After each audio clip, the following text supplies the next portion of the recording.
नमस्कार। हम लोग पिछले दिनों से इस बात की शुरू किए हैं कि एग्रीकल्चर सेक्टर में जॉब्स की कितनी अपॉर्चुनिटी हैं और नई अपॉर्चुनिटी कौन कौन सी हैं।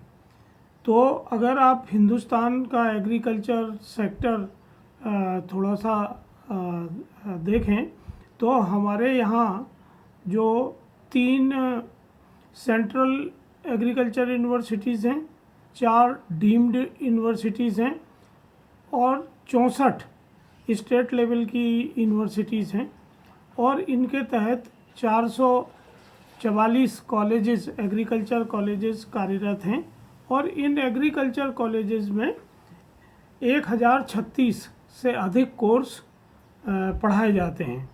प्रतिवर्ष इनमें से हजारों लाखों बच्चे निकल के आते हैं और वो अपने लिए जॉब तलाशते हैं। शहरों में अगर आप देखें तो ग्रामीण क्षेत्र के अधिकतर बच्चे जो एग्रीकल्चर सेक्टर में पढ़ाई करते हैं वो अपनी खेतीबाड़ी का काम छोड़ के शहरों में कृषि पढ़ने के लिए आते हैं। अभी पिछले कुछ दिनों से जब हम लोग एग्रीकल्चर कॉलेज और यूनिवर्सिटी के PhD student, post graduate student और ग्रेजुएट स्टूडेंट से बात करते हैं तो मुझे ये जानकर बहुत आश्चर्य होता है कि वो किस बात की पढ़ाई कर रहे हैं। जैसे जो बच्चे सीड टेक्नोलॉजी में पढ़ाई कर रहे हैं उनको विभिन्न फसलों के सीड की वैरायटीज़ या उनकी कंपनियों के नाम पता नहीं होते हैं। जो लोग टॉक्सिकोलॉजी में काम करते हैं, पढ़ाई करते हैं, उनको पेस्टिसाइड्स के बारे में पता नहीं होता है कि कौन सी कंपनियां किस ब्रांड का पेस्टिसाइड बनाती हैं। इसी तरह जो लोग बीएससी एजी करते हैं, और ख़ासतौर से तब आश्चर्य होता है जब ऐसे बच्चे जो किसान परिवार के हैं और जिनके माँ बाप खेती पे ही निर्भर हैं, उनकी आमदनी भी निर्भर है और वो प्रतिवर्ष खाद बीज दवाई खरीद के अपने घर में लाते हैं, पर उन बच्चों को ये भी पता नहीं है कि उनके पिताजी कौन सी ब्रांड की दवा लाए हैं या कौन से ब्रांड का या किस वैरायटी का बीज वो बो रहे हैं, सोयाबीन का या गेहूं का। तो मुझे बहुत आश्चर्य होता है कि जो बच्चे जब इस सेक्टर में पढ़ाई कर रहे हैं उनमें क्या इतनी भी जिज्ञासा नहीं बची है कि वो उनके घर में जो डब्बा या बोरी आई है वो उस पर पढ़ लें कि इस पर कौन सी वैरायटी लिखी है और इस पर किस कंपनी ने बनाया है, इसकी प्राइस क्या है और हमारे पिताजी यही क्यों लाए हैं, दूसरी वैरायटी मार्केट में कितनी अवेलेबल है। तो ये बहुत आश्चर्य की बात होती है। मैं यूनिवर्सिटीज़ कॉलेजेस के बच्चों के साथ लगातार बात करता हूँ और अभी जब हम ई फसल में उन्हें रिक्रूट करते हैं तो उनके इंटरव्यू करते हैं और ये सब सवालों से रोज़ हमें 2-4 होना पड़ता है। और इसका कारण जब मैं जानने की कोशिश करता हूँ और यूनिवर्सिटी और कॉलेज के जो हमारे प्रोफेसर्स और लेक्चरर्स हैं उनसे जब मैं बातचीत करता हूँ तो अधिकांश लोगों के मन में ये बात बिठाती जाती है कि उनको केवल गवर्नमेंट जॉब ही करना है। अगर हम एग्रीकल्चर के स्टूडेंट्स को देखें तो उनको किस तरह के जॉब हम पढ़ाते हैं, अगर हम नेट के ऊपर भी देखें तो किस तरह की जॉब अपॉर्चुनिटी हम उन्हें बताते हैं, तो सामान्यतः हम उन्हें गवर्नमेंट जॉब के बारे में बताते हैं जिसमें सिविल सर्विस के एग्ज़ाम हैं, फॉरेस्ट सर्विस के एग्ज़ाम हैं, विभिन्न बैंक के एग्ज़ाम हैं, नाबार्ड है, पीएसयू के बैंक्स हैं, प्राइवेट बैंक हैं, आरआरबीज़ हैं, या हम उनको स्टेट लेवल की सिविल सर्विस और एग्रीकल्चर डिपार्टमेंट के जॉब्स के बारे में बताते हैं, या भारत सरकार के जो पीएसयू हैं जो सीड फर्टिलाइज़र पेस्टिसाइड बनाते हैं उनके बारे में बताते हैं कि वहाँ उनको जॉब मिल सकते हैं। पर कभी भी हम ये नहीं बता रहे हैं कि एग्रीकल्चर सेक्टर में इन जो सेक्टर्स को हम जॉब के रूप में देख रहे हैं इनमें निरंतर जॉब की अपॉर्चुनिटी कम हो रही हैं और जो दूसरे सेक्टर हैं वो निरंतर बढ़ रहे हैं।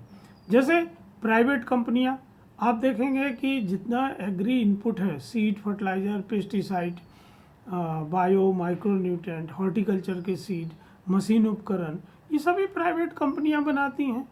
गवर्नमेंट की पीएसयू का बहुत छोटा सा हिस्सा है। इसी तरह जो इनकी सप्लाई चेन है, इसमें अधिकांश प्राइवेट लोग काम करते हैं। इसमें सरकारी व्यवस्थाएं बहुत छोटा रोल अदा करती हैं।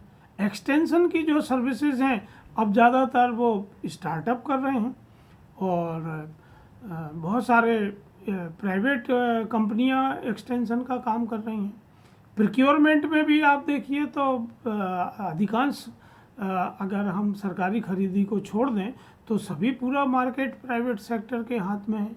पर इनमें किस तरह की जॉब अपॉर्चुनिटी हैं, वहाँ क्या एग्रीकल्चर ग्रेजुएट, पोस्ट ग्रेजुएट या पीएचडी होल्डर को किसी तरह की जॉब मिल सकती है, इसकी हम कभी कोई बातचीत नहीं करते हैं। जैसे आप अभी देखेंगे कि हमारे यहाँ स्टार्टअप का अच्छा इकोसिस्टम बन गया है, और स्टार्टअप में भारत का तीसरा स्थान है जहाँ सबसे ज़्यादा स्टार्टअप होते हैं।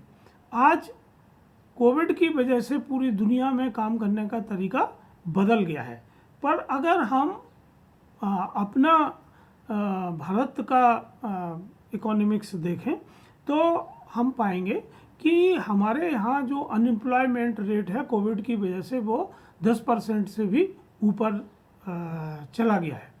जो एम्प्लॉयमेंट रेट है वो भी लगभग 40% के नीचे आ गया है, क्योंकि बहुत सारे लोगों को कोविड की वजह से अपना काम छोड़ के जाना पड़ा है।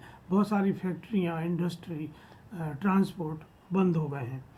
इसी तरह दूसरी तरफ जब हम देखते हैं तो एग्रीकल्चर सेक्टर का जीडीपी में योगदान लगभग 2% से ऊपर बढ़ गया है। जो पिछली साल 2019-20 में 17.8% था, वो 2021 में बढ़ के 19.9% हो गया। इसी तरह आप देखें अभी 2020 की तुलना में 2021 में लगभग 18% एक्सपोर्ट बढ़ गया। तो एग्रीकल्चर सेक्टर पे कोविड का उल्टा असर हुआ। दूसरे सेक्टर जहां नेगेटिव ग्रोथ दिखा रहे हैं, वहां एग्रीकल्चर सेक्टर पॉजिटिव ग्रोथ दिखा रहा है। और वहीं हम देखते हैं कि एग्रीकल्चर ग्रेजुएट बेरोजगार हैं, उन्हें काम नहीं मिल रहा है। तो कुछ तो मिसमैच हो गया है। मुझे लगता है कि एग्रीकल्चर ग्रेजुएट्स को ये जानकारी देना ज़रूरी है कि अब कौन सी नई अपॉर्चुनिटीज़ हैं। तो मेरे हिसाब से अगर हम देखें तो 4 सेक्टर ऐसे हैं जहां बहुत ज़्यादा काम करने की अपॉर्चुनिटीज़ एग्रीकल्चर ग्रेजुएट्स को है, बशर्ते उनको प्रैक्टिकल ज्ञान हो। उनको किताबी ज्ञान की ज़रूरत नहीं है। देखिए, बिजनेस में किताबी ज्ञान काम नहीं आता है, बिजनेस में प्रैक्टिकल ज्ञान ही काम आता है। तो कौन कौन से सेक्टर हैं?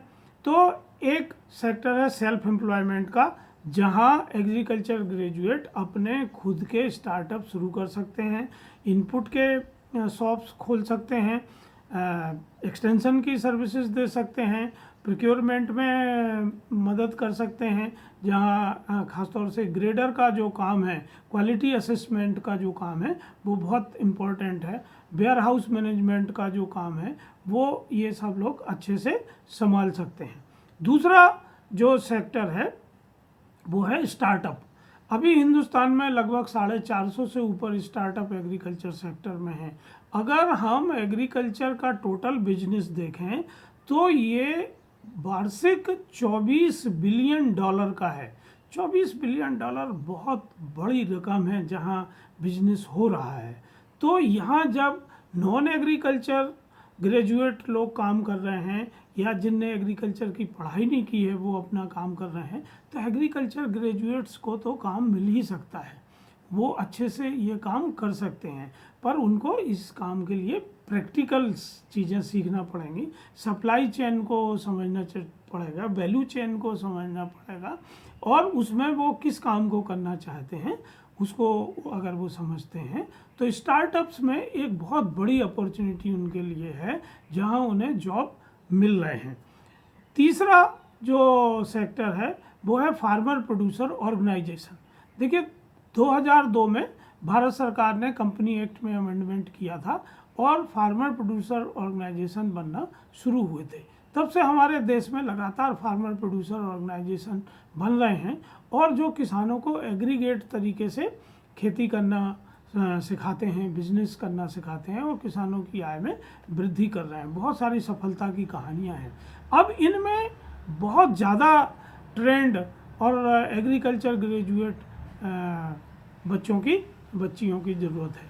तो अगर हम अपने आसपास देखें कि कौन से एफपीओ हैं और उनके साथ काम करते हैं, तो ये एक बहुत बड़ी जॉब अपॉर्चुनिटी हमारे यहाँ है जो ऑलरेडी पहले से एफपीओ चल रहे हैं। दूसरे, अभी भारत सरकार ने अगले 4 साल में 10,000 एफपीओ बनाने का लक्ष्य रखा है, जिसमें सीओ का वेतन भी 25,000 रुपये महीना भारत सरकार एफपीओ को देगी। तो ये नया सेक्टर एग्रीकल्चर ग्रेजुएट के लिए खुल के सामने आया है। बनस्पत की वो एफपीओ की कार्यप्रणाली को समझें, उनके रूल्स रेगुलेशन को समझें और उनके बिजनेस को समझें, तो वो एक बहुत अच्छा काम एफपीओज के साथ कर सकते हैं। सीओ बन सकते हैं वो, या उनके साथ एक्सटेंशन का काम कर सकते हैं। तो और चौथा जो सेक्टर है वो सेक्टर है कि आप अपना ऑनलाइन बिजनेस सेटअप कर सकते हैं।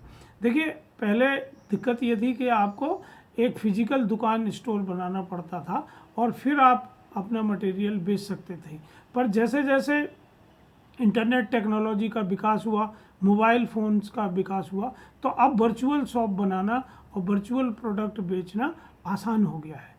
तो मुझे लगता है कि हमारे जो एजुकेशनल इंस्टीट्यूट्स हैं उनमें इन 4 सेक्टर्स की जॉब अपॉर्चुनिटी की बात होना चाहिए। स्टूडेंट को इसके बारे में डिटेल बताया जाना चाहिए कि वहाँ किस तरह की स्किल की ज़रूरत है।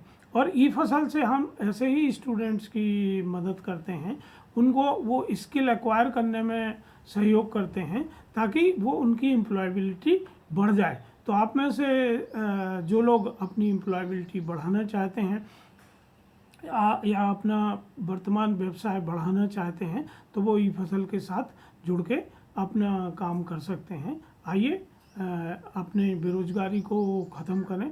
और जब इतना सेक्टर बढ़ रहा है, ग्रो कर रहा है, तो एग्रीकल्चर ग्रेजुएट्स को अवसादग्रस्त होने, डिप्रेस्ड होने की ज़रूरत नहीं है, निराश होने की ज़रूरत नहीं है, बल्कि उनमें एक उत्साह का वातावरण होना चाहिए। और कोविड उनके लिए एक वरदान साबित हो सकता है जहां उनको एम्प्लॉयमेंट या काम करने का मौका उपलब्ध है। धन्यवाद।